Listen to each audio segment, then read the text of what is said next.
So now I can't think of a better way to round out this evening than to shine a spotlight on two local leaders that have emerged as true champions of climate solutions. I'll be introducing the first climate champion. You don't have to come up yet, Scott, but pretty soon. Our first awardee is Scott Anderson, the CEO of Zions Bank. I first met Scott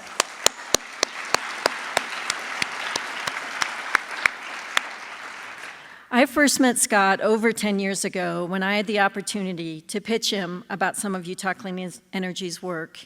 It was clear to me that after this first conversation, when Scott gets involved in an issue, he sets his sight on meaningful impact and benefiting the community.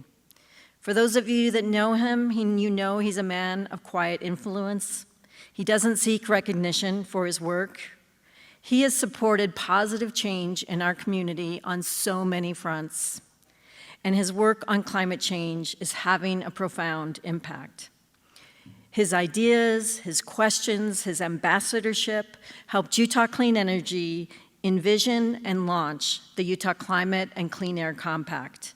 It's a first-of-its-kind effort to break barriers, depoliticize, and bring a more diverse set of leaders to the climate table. He was not only one of the inaugural signatories of the compact, but he helped bring the now close to 200 local leaders committed to climate action. And from this launchpad, Scott has carried the torch on climate change using his voice to amplify the need for climate action in Utah, bolstering smart policies to reduce emissions, and above all, bringing new people and new ideas to the table. In addition to this impactful work, under Scott's leadership, Zions Bank Corporation is also taking concrete action from the business side. Their recently completed technology center is a near net zero campus and more, and they were a key investor in the Wilkes Center Climate Prize that was just announced last week. And I could go on and on. Having Scott as an ally on Utah's climate work has been nothing short of transformative. Tonight, it is my great pleasure to present Scott Anderson with the Climate Champion Award.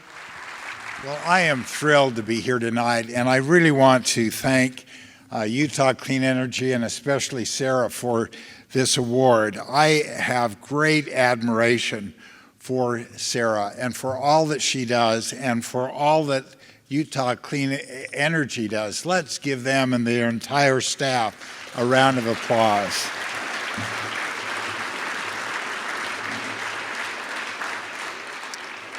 You know, the threat of global warming, air quality, extreme weather events caused by climate change are urgent challenges for Utah's health, individuals, families, and economy.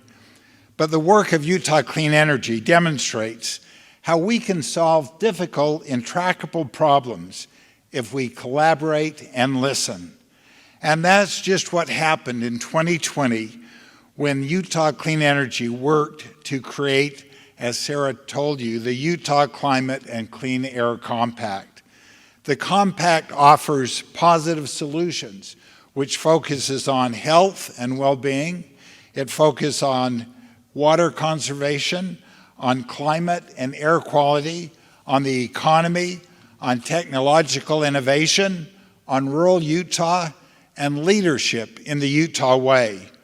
In the compact, we call upon state and community leaders, members of Congress, businesses, and all Utahns to work together to reach the milepost of the Utah Roadmap created by the Kem C. Gardner Policy Institute to help the legislature know the path that we must take to become zero emissions.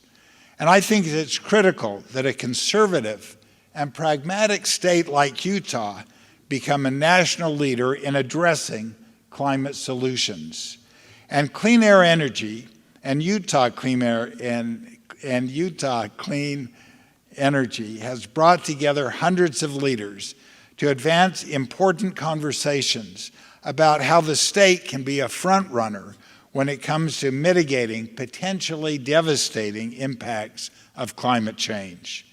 As I meet with Utah leaders from business, government, faith, and civic institutions, I'm struck by how everyone feels deeply about Utah's future, how everyone loves the environment we have here in Utah, and how everyone is concerned about the future for our children and children around the world. We want to be responsible stewards of the natural world we've been given. Important industries such as agriculture, tourism, outdoor recreation, technology, and energy will benefit from Utah's climate and clean air management. Salt Lake City's efforts to host future Winter Olympic and Paralympic Games provide an opportunity for us to demonstrate to the world our commitment to reduce our carbon footprint by taking decisive actions to reduce emissions. So it's up to us to take action, and these actions can create a ripple effect for a positive change in our state, beginning here with each of us, beginning with our businesses, beginning with our nonprofit organizations, and beginning with our government organizations. And if we do this, the ripple effect will inspire others in other states and other countries to follow our example. It's incumbent on us to invest in Utah's future, to invest our time and energy and resources to combat climate change. Every one of us has a role to play, and there is no time to waste. So as we reflect on how far we've come to address the issues, and have the wonderful strides that Utah Clean Energy has made, as we saw in the video and heard from Sarah over the last 2 decades, we should take pride in what we've accomplished. We should be hopeful about the successes we've had, but we must recognize that we have much more to do in the coming decade.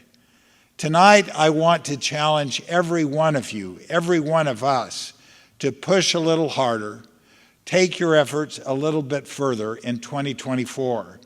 And maybe that means having 10 more conversations with legislators than you had this year. Maybe it means helping to connect subject matter experts like those in the room tonight with your local elected officials or business leaders. Maybe it's meeting new companies or startups that have entered the state to bring them up to speed on how we're working collaboratively and invite them to join the cause. Maybe it's ensuring that our businesses reduce their carbon footprint, to increase profitability, to increase efficiency, and to protect our environment. And maybe it's for us individually to do all we can to protect our environment. However you wield your influence, however you can move the needle, we need you to do it, and to do it now. We need your passion and we need your action. Thank you for advancing our shared efforts to combat the effects of climate change. And thank you so much for this recognition. I appreciate it.